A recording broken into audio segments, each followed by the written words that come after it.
Imagine só você que você tenha lá na prova, na sua prova, uma questão de probabilidade extremamente simples.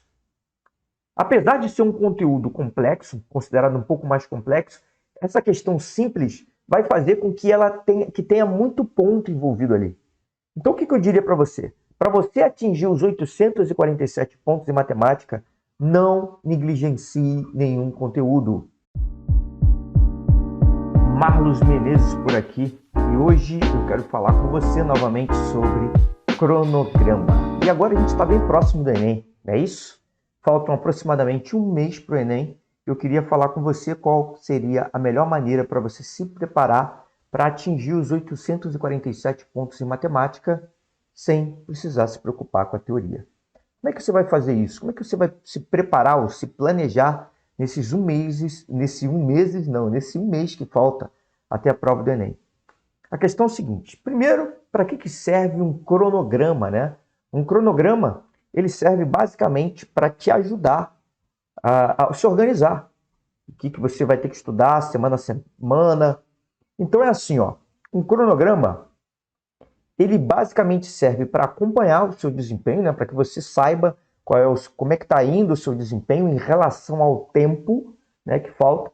E também é a base do que você vai estudar dia a dia, semana a semana. Como assim? É assim, ó, no cronograma vai estar lá escrito os conteúdos que você vai poder estudar e qual é a ordem desses conteúdos. Então, semana a semana, você já vai saber o que você está fazendo, o que você tem que fazer, melhor dizendo, e isso já te dá uma certa segurança, porque você já planejou antecipadamente, você já sabe onde você quer chegar. Então, o cronograma é essencial para você atingir os 847 pontos em matemática, tá? Agora, olha só frisando uma coisa que eu sempre digo aqui, é o seguinte: o cronograma ele vai ter ali os conteúdos que você vai ter que abordar para você atingir os 847 pontos em matemática. Que eu falo aqui, se você já me vê já há algum tempo, eu falo para você estudar só por meio de exercícios. Então, o que eu quero dizer com isso, estudar por meio de exercícios? É assim, ó, a gente está há pouco tempo da prova do Enem, né? Então, se você ficar perdendo tempo com a teoria, vai ser bem complicado. Você vai sentir agora na pele que a teoria é um poço sem fundo. Então, agora é importante que você se prepare por meio de questões mais do que nunca. Até porque é muito mais importante que você entenda, que você saiba como interpretar a questão do que a própria teoria, por incrível que pareça. Por quê? O que adianta saber aquele monte de teoria se você nem consegue entender do que a questão está fazendo? Você está falando, né? Você tem aquele monte de teoria, mas você simplesmente não vai conseguir aplicar nada. Agora, olha só, no seu dia a dia, né, você já sabe o que você tem que estudar, mas é importante que você faça uma coisa muito importante, que é o quê? Que a cada questão que você está fazendo, que você cronometre o seu tempo, né? Na prova do Enem, a prova do Enem, ela é uma prova de resistência e também vai exigir de você uma certa agilidade. Então, além de você ali nos exercícios se preocupar só com a teoria, se preocupe também com o tempo. Agora isso é importante, se prepare com o tempo. Então, olha lá, você começa a fazer a questão, você dispara o seu cronômetro e você tem que saber que você tem aproximadamente 3 minutos para você fazer aquela questão. Lógico que eu sei que isso é uma média. Existem questões que vão demandar mais tempo que isso, enquanto outras você vai fazer em bem menos tempo. Talvez algumas questões você consiga fazer em menos de um minuto, às vezes em menos de 30 segundos. Isso vem com a prática, com a técnica, com o treino. Beleza? Então tá bom. Olha só, tendo visto já essa primeira parte inicial, muita gente me pergunta quantas questões ela tem que fazer para conseguir atingir os 847 pontos. E aí, a minha resposta, que é uma resposta saindo pela tangente, é depende. Na verdade, estou brincando, não é saindo pela tangente, não. Realmente depende. Depende do quê? Primeiro, o número de questões depende do tempo disponível de cada um. Esse é o primeiro ponto, tá? Cada um tem um tempo disponível. Então vamos lá, vamos colocar uma base aqui. Se você tiver disponível 2 horas do seu tempo para estudar, do seu dia lá para você estudar matemática, o que você vai ter que fazer? Eu aconselharia você fazer de 10 a 13 questões, de 10 a 12 questões, digamos assim, tá? Então, é mais ou menos isso. Então, você escalona esse tempo. Se você só tem 1 hora para estudar, você pode resolver metade disso, de questões, 5 questões. Agora, mais importante do que a quantidade de questões que você resolve no dia é a consistência, ou seja, você resolver diariamente as questões, estudar matemática todo dia. Agora, quando eu falo matemática todo dia, por que eu digo isso? Porque eu realmente considero matemática a matéria mais importante, a matéria que mais pode elevar a sua média geral. Por que eu digo isso? Pelo seguinte, só duas matérias no Enem podem fazer com que você vai conseguir passar dos 900 pontos. Uma dessas matérias é a redação, como você já sabe, que você pode chegar até 1000, e a outra é matemática. Nenhuma outra matéria vai fazer com que você passe dos 900 pontos, pelo menos historicamente, é o que o Enem nos mostra, tá? Além disso, na prova de matemática, por incrível que pareça, você pode tirar até mais de 1000 pontos, dependendo da prova, tá? Depois do TRI, né, você sabe que as questões, elas têm questões que valem mais pontos, tem questões que valem menos pontos, e devido a isso, você tem que ter uma estratégia de prova muito boa. Exatamente por isso que eu digo para você já cronometrar o seu tempo, e você também tem que aprender a escolher as questões na hora da prova, tá? Mas aqui a gente está falando do cronograma. Então, olha só, você vai ter um determinado conteúdo para estudar naquele dia, e você já sabe que se você tiver 2 horas para estudar matemática, você vai ter que fazer mais ou menos em torno de entre 10 e 12 questões, tá? Agora, olha só, como é que funciona isso? Como é que você vai fazer essas questões? É muito importante que sempre quando você encontre uma questão nova, você raciocine em cima dela. Você tente fazer. Só o exercício de tentar fazer tentar resolver o exercício vai fazer com que você já mude de nível. É a mesma coisa, isso aí mal comparando, né? É como um atleta que vai... Existem alguns exercícios que a pessoa fica parada. Ela não consegue mover a carga, ela não move a carga. Só isso faz com que ela já desenvolva a sua musculatura. Mesmo aparentemente você não conseguindo mover a carga, né? Você não conseguindo resolver o exercício, só o fato de você estar tentando resolver, você já está elevando a sua capacidade cognitiva para resolver exercícios mais adiante, tá? Agora, olha só, mais adiante. Agora, o que acontece? Você tem que pegar esses exercícios e, se você perceber que está demorando muito tempo para você fazer, você tem que pegar a resolução desse exercício. Aqui no canal você pode ver a resolução de vários exercícios, mas com a resolução você entende esse exercício e você já fica preparado para próximos, para outros exercícios. Agora aqui é o seguinte, a gente está na fase final. Eu estou fazendo um cronograma com você aqui de 1 mês. Então, é lógico, é importante esse exercício de você tentar fazer a questão sozinho. Só que o que acontece? É importante também você perceber que você não pode ficar o dia inteiro tentando raciocinar em cima de uma questão. Então, o que você faz? Você pega, vê a resolução, entende essa resolução e depois você tenta fazer a questão sozinho. Não é para decorar como se faz, mas é importante que você entenda como se faz, porque você vai fazer não só aquela questão, como outras à frente. Certo? Beleza. Então, em relação à quantidade de questões, é isso que eu gostaria de falar. Tem gente que me pergunta assim também, e questões pré-treino? Seria interessante eu fazer nesse período de preparação, que falta até o Enem? Então, o que eu chamo de questões pré-treino? São aquelas questões, é tipo um pré-treino de academia, né? Você faz uns exercícios mais leves, você faz um alongamento, antes de começar realmente a pegar carga, né? Tem gente até que fala que o alongamento não é bom antes do exercício de musculação, só depois. Mas a questão aqui é o seguinte, ó. Esses exercícios de pré-treino seriam exercícios que te preparariam antes de você fazer as questões do Enem. Seriam exercícios de fixação ou algo do gênero. Eu te digo o seguinte, devido à proximidade da prova, devido ao fato que faltam apenas 1 mês para a prova, eu diria que esses exercícios de pré-treino, que não seriam questões do Enem, eles te prejudicariam. Eles tomariam o seu tempo. É importante que você faça o máximo possível de questões do Enem até o dia da prova. Por que isso?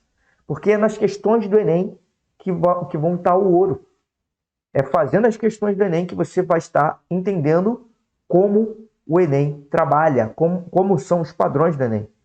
Então não fuja disso, tá? Esses exercícios de fixação, existem livros, texto aí, que trazem uma quantidade absurda de exercícios de fixação.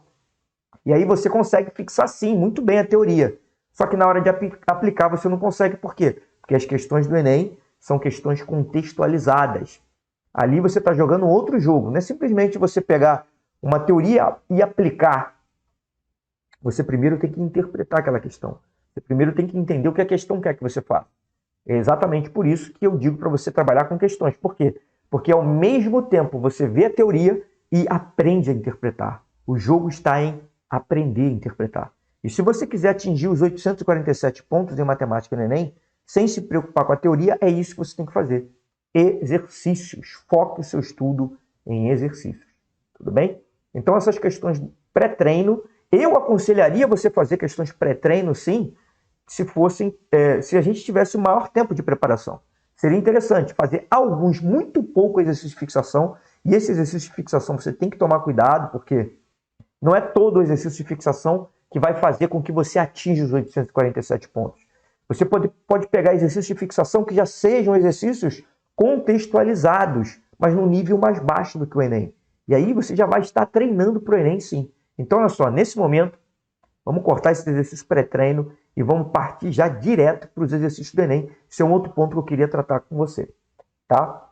Agora, talvez você me pergunte assim, mas Marlos, olha só, por onde eu devo começar?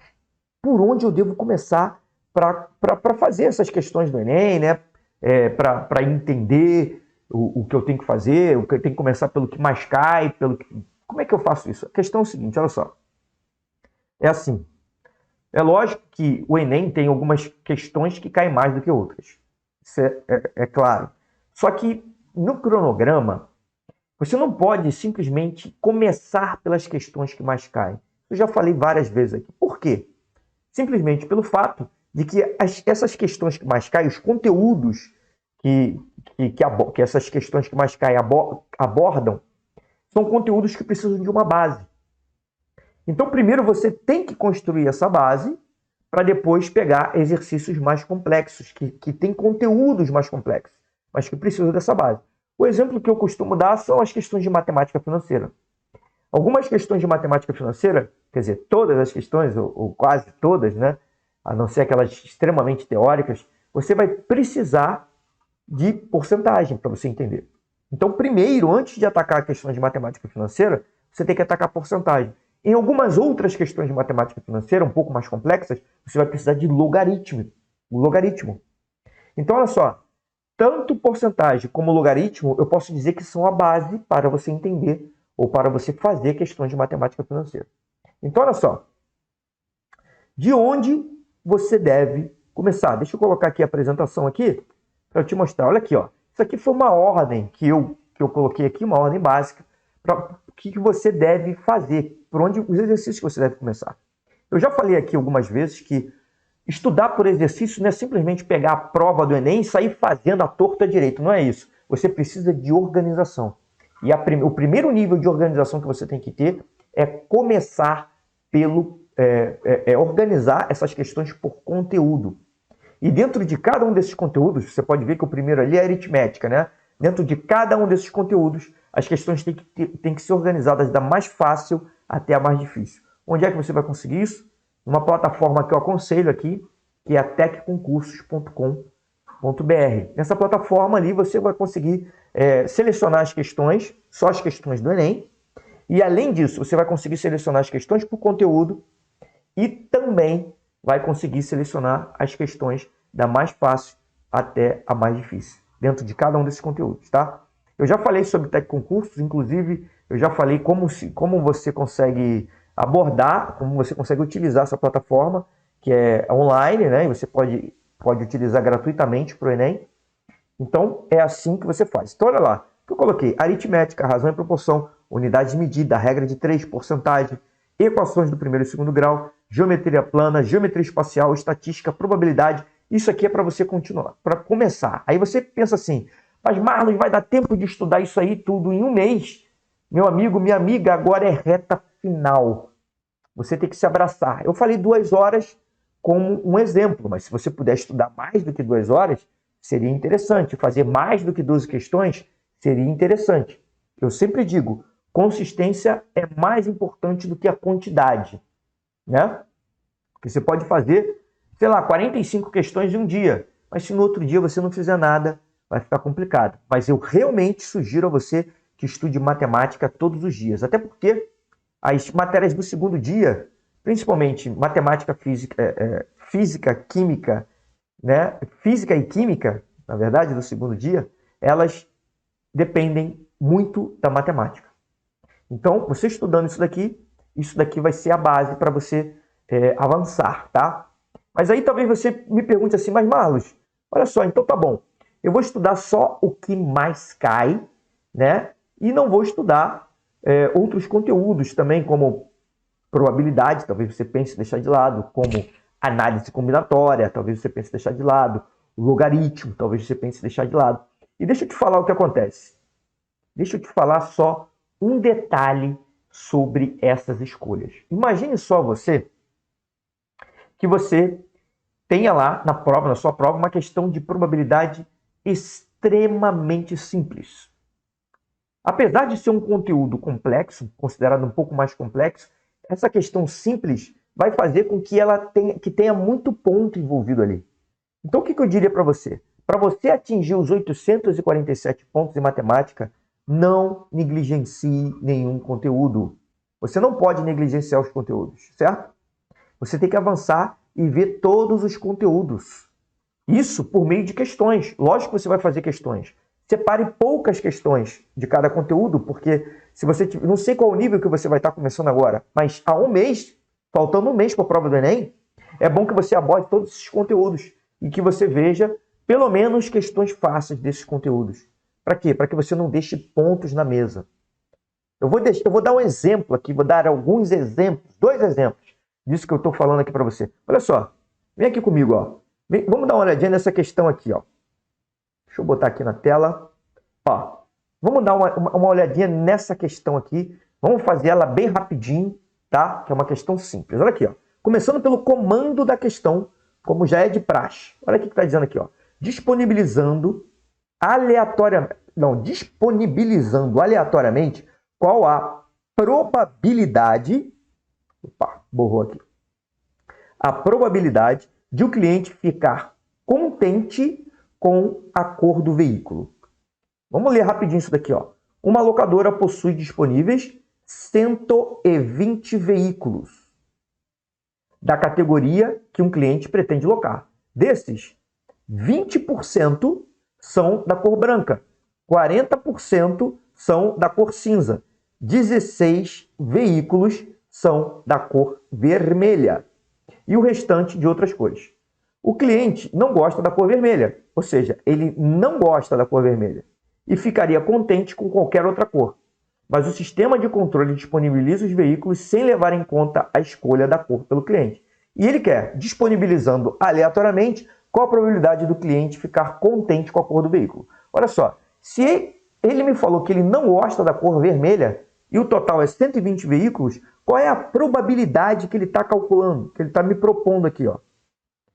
A probabilidade que eu estou procurando nessa questão vai ser igual. Probabilidade, primeiro, é o que eu quero,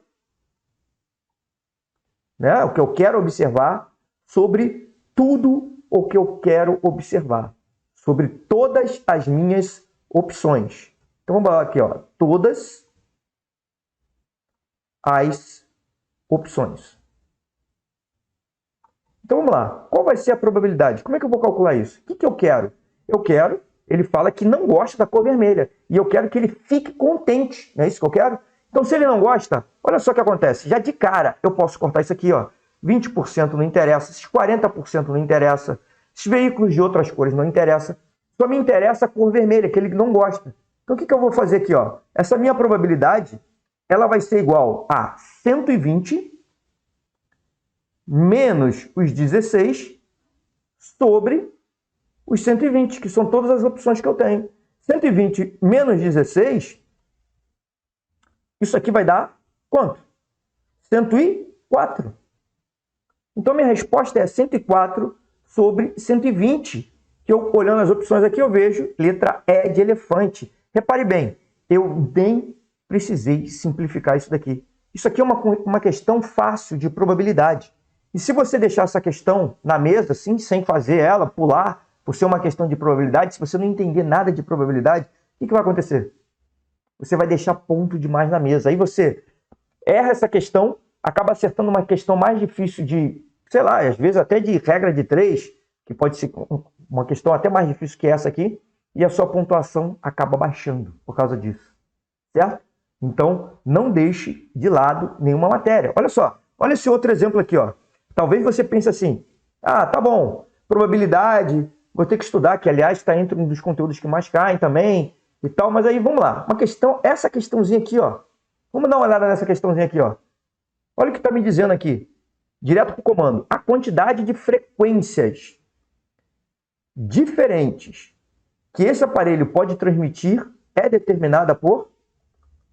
Então ele quer frequências diferentes que o aparelho pode transmitir. Eu vejo a alternativa daqui, beleza.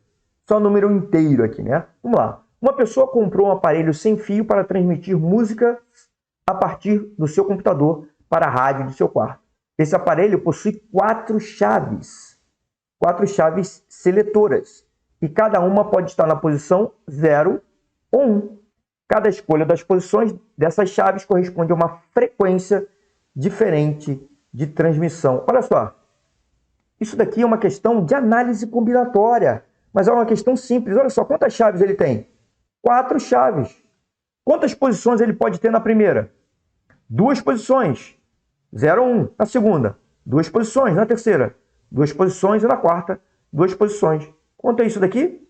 2 elevado a 4. 2 vezes 2, 4. 2 vezes 2, 4. 4 vezes 4, 16.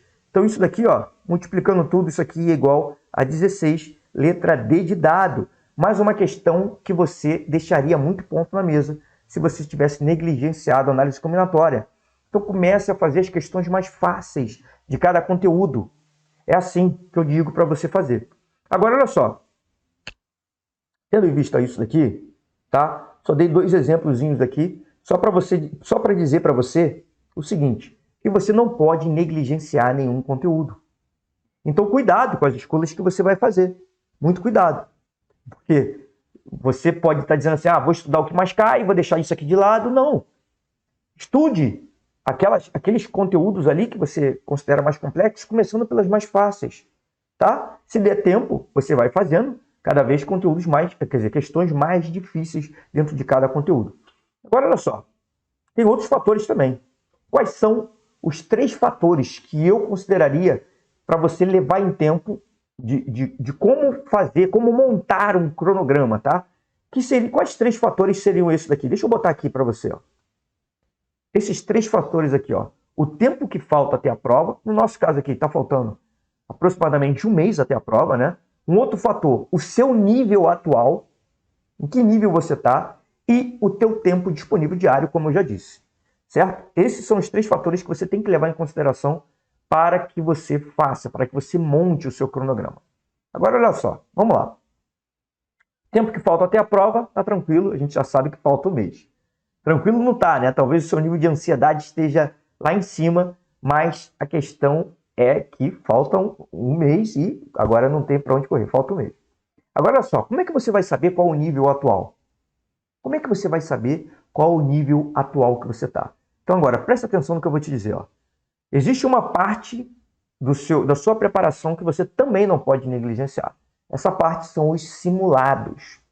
Os simulados eles têm vários objetivos. Um dos objetivos, que aliás é o principal, é simular o que você vai encontrar na prova do Enem. Então você faz um simulado, lá você tem que ficar sentado 5 horas, você não pode usar calculadora. Nesse simulado, você não pode usar consulta, não vai ter consulta, você vai marcar o tempo, você vai controlar a sua ansiedade, você vai tentar manter o seu nível de concentração num ponto ótimo, né?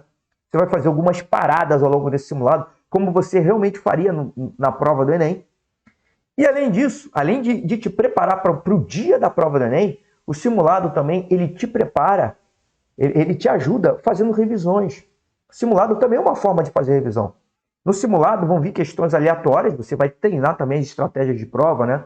Você não vai fazer as questões na ordem, você vai fazer as questões primeiro mais fáceis, que te garantem uma maior pontuação, depois questões médias e, por último, as questões mais difíceis. Tudo isso durante o simulado. Então, o simulado ele te ajuda demais. E no simulado, também o simulado, ele mede o nível que você está no momento. Então, olha só o que acontece. Talvez você esteja fazendo o simulado e está acertando 20 questões. Talvez você esteja acertando menos que 20, acertando 10 questões, eu não sei. Acertando 15, acertando 5 questões. Não interessa, mas o simulado ele serve também para medir o seu nível. Talvez você esteja acertando 30 questões, 35 questões. Então, olha só o que acontece. A forma de se preparar, de fazer o cronograma, ela vai mudar de pessoa para pessoa. Tá? Então, olha só que interessante. Ó. Lá na plataforma Tec Concursos, né, você pode selecionar as questões por nível de dificuldade. Então, o que acontece? Se você estiver acertando poucas questões no simulado, significa que você tem que fazer mais questões fáceis. Então, olha só, por exemplo, vamos lá, vamos pensar comigo. Aqui, de acordo com o cronograma, eu posso brincar, porque de acordo com cada um desses fatores aqui, o cronograma pode até, a estrutura do cronograma pode ser a mesma, mas o nível de questões que você vai fazer é diferente. Se você estiver acertando até 20 questões, eu aconselharia que das 10, supondo que você vai fazer 10 questões no dia, a maioria sejam questões fáceis, tá? Isso é uma base. Então, até 20 questões você vai fazer a maioria fácil. Então, 10 questões eu diria que você vai fazer umas 7 questões fáceis e 3 questões médias. Para conseguir classificar as questões entre fáceis, médias e difíceis, como eu falei, você pode utilizar a plataforma do Tec Concursos, tá? Agora, se você estiver acertando entre 20 e 30 questões, né, o que você vai fazer? Você vai fazer em torno de 3 questões fáceis, 6 questões médias e uma questão difícil.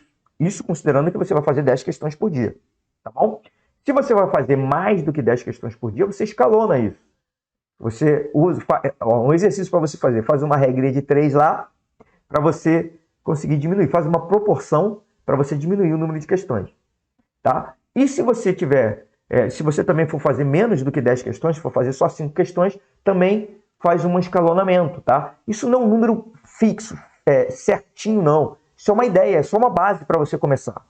Beleza? Agora, se você estiver acertando mais de 30 questões, eu aconselharia você fazer em torno de 6 médias, ou 7 médias e 3 questões difíceis por dia. Por que isso? Por que isso? Olha só. Imagine só, se você estiver acertando... Muita gente vem até mim e fala assim, eu estou travado nas 30 questões.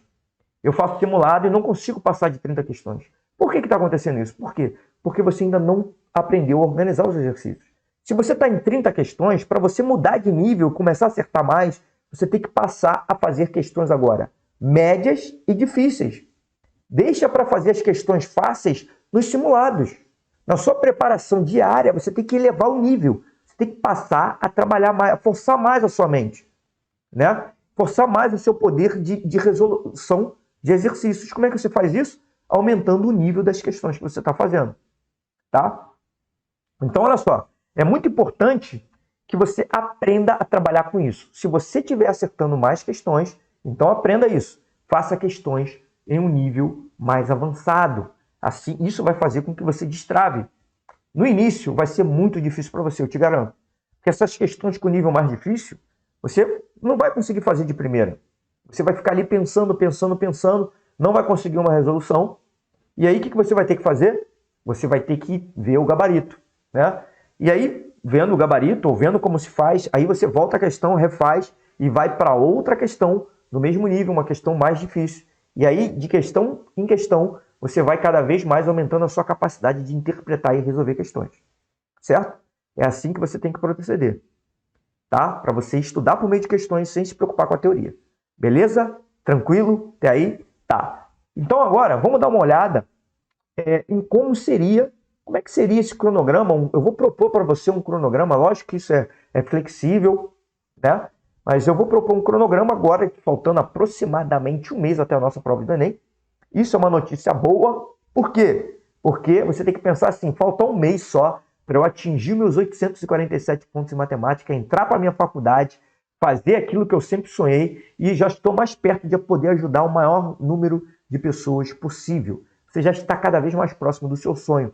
Não veja isso como um problema, veja como uma solução. O Enem está chegando e você vai arrebentar no Enem. Beleza? Pensamento positivo, acredite em você mesmo, acredite no trabalho que você tem feito. Beleza. Eu quero aqui botar aqui na tela aqui um cronograma proposto para você nesse um mês. E o que vai mudar nesse cronograma? Você pode seguir ele, né? Mas o que acontece é o seguinte, lógico que cada um tem o seu tempo, cada um tem o seu nível, só que independentemente desse nível, o que acontece? Será que você, que acha que sabe tudo de aritmética, será que você é capaz de acertar as questões mais difíceis de aritmética? Será que você é capaz de acertar as questões mais difíceis de regra de 3? Isso é um desafio. Por quê? Tem muita gente que acha que domina determinado conteúdo, e eu acredito que realmente domine. Só que existe um outro jogo a ser jogado. Você primeiro tem que interpretar, para depois aplicar. Então, o que eu aconselho a você é o seguinte, dá uma olhadinha nas questões mais básicas e veja se você já zera aquelas questões. Ou seja, zerar no sentido de acertar tudo, tá? Tipo zerar um jogo, né? Chegar no fim do jogo e pum, fechar tudo. Levar todo o dinheiro da banca. Será que você é capaz de acertar todas as questões de aritmética? Todas as questões de regra de 3? Todas as questões de porcentagem, unidade de medidas, que são a base, né? As questões mais básicas? Não sei. Então vamos lá. Deixa eu colocar aqui na tela um cronograma proposto. De tempos em tempos eu faço isso, né? Eu proponho um cronograma aqui, então deixa eu colocar aqui. Olha só esse cronograminha aqui que eu coloquei aqui, ó, para você. Vamos ver aqui. Eu colocaria o seguinte, na verdade está até invertido aqui, ó. Na verdade, vamos começar por esse daqui. É aqui que começa, né?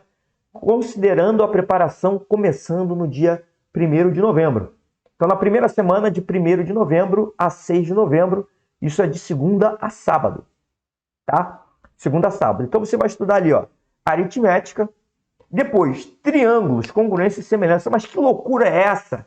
Que bagunça é essa? É o seguinte, é que na mesma semana eu gosto de misturar conteúdos. Você mistura conteúdos para você não ter a mesma monotonia.